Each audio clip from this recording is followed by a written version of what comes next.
اهلا بيكم، يا رب تكونوا بخير. نبتة الالوفيرا من اكتر النباتات اللي ما ينفعش ما تكونش عندنا. سواء كنت بتحب الزرع فلازم يكون من ضمن المجموعة بتاعتك نبتة الالوفيرا، او ملكيش في الزرع وما بتحبيش تزرعي كتير فبرضو نبتة الالوفيرا لازم تكون عندك. طيب ليه؟ لان نبتة الالوفيرا مفيدة في جميع الاستخدامات، لها استخدامات كتيرة جدا لا تعد ولا تحصى، سواء للبشرة أو للشعر أو للمفاصل أو للاستخدام لاضطرابات الجهاز الهضمي.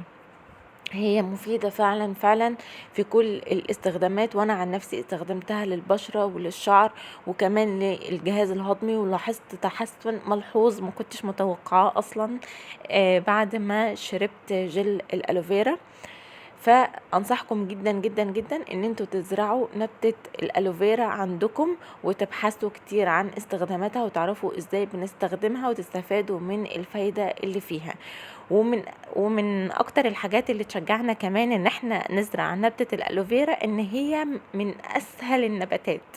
هي مش محتاجة مننا اي حاجة خالص غير مكان اضاءته قوية من غير شمس، على عكس المعروف ان هي صبار بقى وعايزة شمس وكده. لا، نبتة الالوفيرا من النباتات اللي ما بتحبش الشمس، هي عايزة بس مكان اضاءته قوية من غير ضوء شمس مباشر عليها.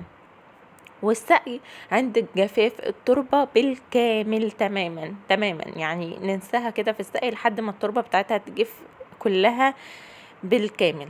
طيب لو احنا بقى خلاص جبناها وكده عايزين نستخدمها ازاي؟ كل اللي هنعمله اللي احنا هناخد ورقة منها تكون كبيرة ومليانة جل، وهنشيل الحواف المدببة اللي فيها ونشيل الحتة بتاعت منبتها من تحت، ونحطها بشكل مايل في اي كوباية لمدة مثلا من 30 دقيقة لساعة لحد ما تصفي المادة الصفراء كلها اللي فيها. وبعد ما تصفيها هنجيب الورقة ونقشرها من فوق، وواحدة واحدة بقى كده نطلع الجل اللي جواها ونحطه في طبق. وبعد ما نحطه في طبق نغسله تحت المية الجارية كده كويس جدا. وبعدين بعدين نقوم حاطينه بقى في الخلاط ونضربه في الخلاط ونحطه في عبوة محكمة الغلق في التلاجة ونستخدمه في خلال 5 أيام، سواء بقى استخدام الشعر أو البشرة أو المفاصل أو الجهاز الهضمي. هي مدة صلاحيتها 5 أيام في التلاجة. بس أهم حاجة نكون اتخلصنا من المادة الصفراء اللي فيها وغسلناه كويس كويس جدا. فهاتوا شتلة ألوفيرا وابحثوا عن استخداماتها، وإن شاء الله إن شاء الله تكون فعالة معاكم. وبس كده، أشوفكم مرة تانية، مع السلامة.